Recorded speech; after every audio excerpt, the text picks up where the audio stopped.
Hey guys, what's up? I'm Ella, and today I've got an unboxing video for you guys. Ever since I built my PC nearly 8 months ago at this point, I've been trying to get my hands on an RTX 30 series GPU so that I can play some PC games, mainly the Microsoft Flight Simulator. And recently there was the RTX 3050 GPU launch, which I stayed up for, but still couldn't get one. And so I decided to just go ahead and get an Xbox so that I can start enjoying the flight sim. The Xbox Series S is one of the few gaming devices that's actually readily available to be purchased at MSRP at this point. The Xbox Series X, so the beefier version of this, and the PS5 are both heavily scalped as well. And so yeah, that's what led me to get my very first console. I've actually never had an Xbox or PlayStation type of thing before, so I'm actually very excited about this. So in this video, I'll first unbox this thing, check it out, and give you guys my first impressions, and then we'll also take a look at its performance. I'll be playing some flight sim and seeing what setting this Xbox can handle. Now, aside from flight sim, I'm not very familiar with any other Xbox games,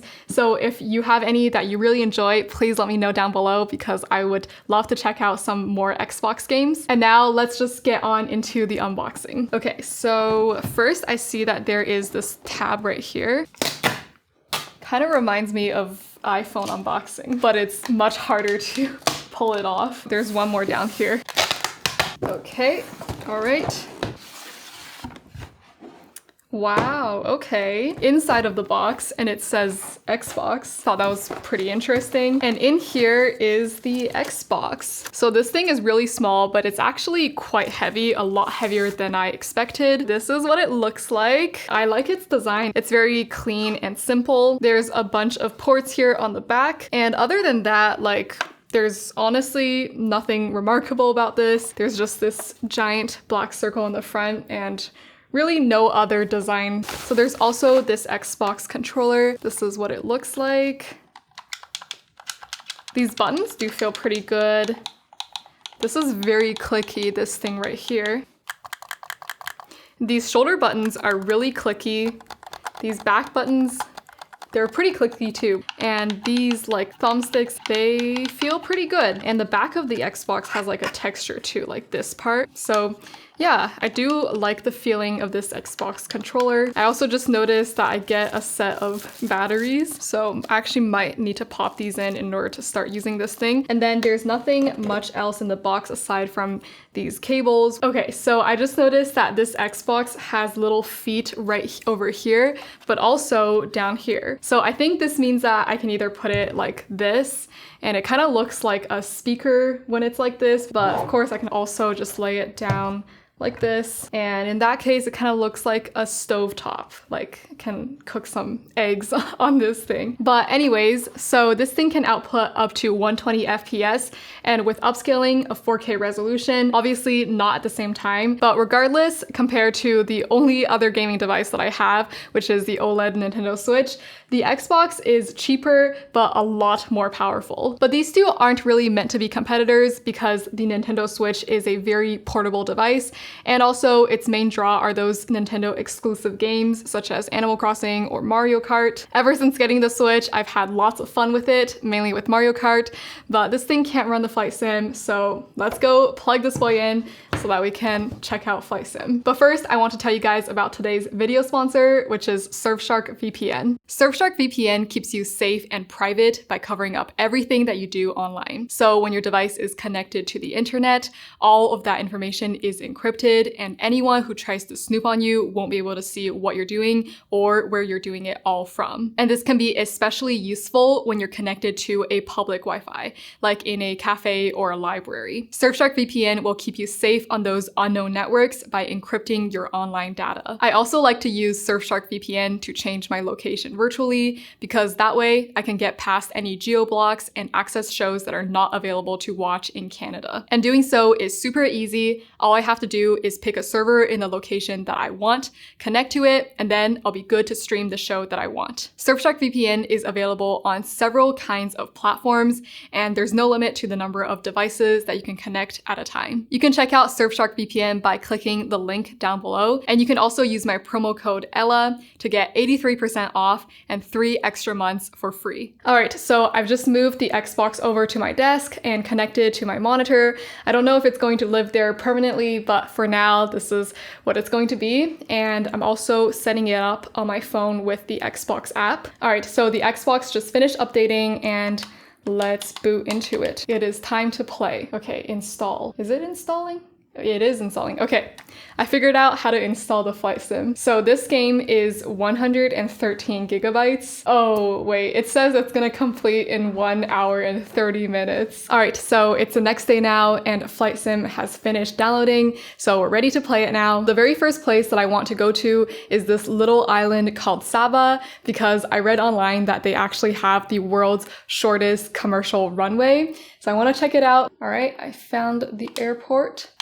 Okay, let's check the flight conditions. Usually I like to fly with live weather, unless the live weather is nasty, which in this case, it seems like it's fine. So we're gonna go with live weather and let's start flying. Okay, I am very excited. It's been a really long time since I've played flight sim. Oh my gosh, the runway is so small. Okay, I'm not even sure if I can take off. I did notice that the controller will vibrate, which is pretty nice because it makes the game feel more real. And actually, I did buy the flight sim game quite a while ago because I did try playing it on my old Intel 16-inch MacBook Pro back when I could boot camp into Windows. But that did not go well because even when I put everything on the lowest settings, it would only last for about 15 minutes before it would start just lagging really badly and then eventually just stop responding altogether. Now, this flight sim game on the Xbox doesn't have high, medium, and low settings like it does on the PC. Its settings are predefined to be optimized,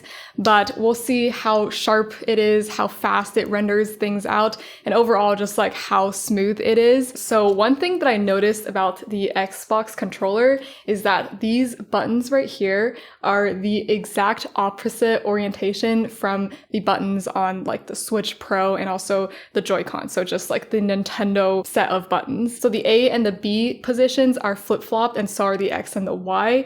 And that's kind of really trippy. I've been finding myself pressing the B button a lot when I mean to press A. Okay, so we're getting close to the island. It looks all right. It doesn't look super sharp, like, you know, the trees don't look the best. They look pretty blocky, kind of, yeah, just like not super realistic. But with that being said, let's go to a slightly busier place because there is like not too much going on the island, so it's hard to see the details. So now let's go to one of my favorite places in the world, which is Vancouver. Overall, the Xbox isn't too hot. I can feel the fan spinning in the black circle bit, so that part is a bit warm, but in general, it's like super quiet and yeah, so it seems like it's doing fine. All right, let's get ready for takeoff. So I'm gonna increase the engine throttle and disengage the parking brake. Okay, we are taking off. I actually lived in Vancouver for a few months, and this city is just really nice. Like, I love the beaches and the mountains. And also the airport takeoff is really pretty because you see those mountains on the side.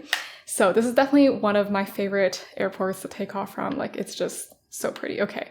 And I got a little bit distracted, so we are almost out of runway, but now we are airborne. By the way, this fighter jet feels amazing to fly. Like, it is so maneuverable, so fast. And now let me just show you guys around Vancouver from the sky. And also, since this is super detailed, let's take a look at like the houses down below and just see how the graphics are. It does look pretty nice and detailed, but it's not super great.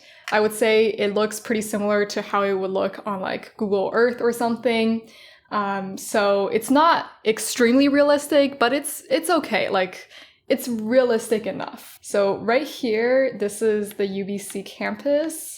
I actually went here a lot when I was living in Vancouver because there is a really nice beach on the campus called Wreck Beach. The sunset view from that beach is just like so nice. Okay, but anyways, so you guys can see this water texture is like non-existent. It's just gray. Kind of wish that the water would look more realistic and nicer. I feel like that would make the game just more realistic feeling and looking. But graphics aside, this game is running super smooth. Like I can, you know, go 360 pretty much. Oh no, I am crashing into the water. Okay, but like, you know, I can go all around no matter what angle I'm looking at. Like as you can see, it's instantaneous. Like there is just no rendering time at all. The game certainly does run very smooth, and it's been running for like 30 to 40 minutes now at this point, and there is no sign of lag whatsoever. So in terms of performance, I am very happy with how smooth it runs. Now, as for the graphics, I definitely think they could be better. They look all right from farther away, but when you get close, that's when things really start to break down. And I definitely think on the beefier Xbox Series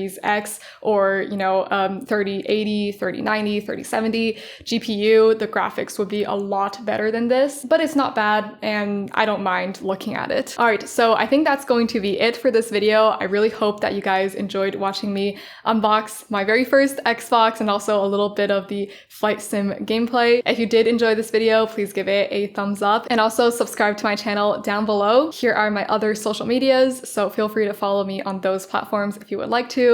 And yeah, that's going to be it for this video. I hope to see you guys in another one of my videos. Bye!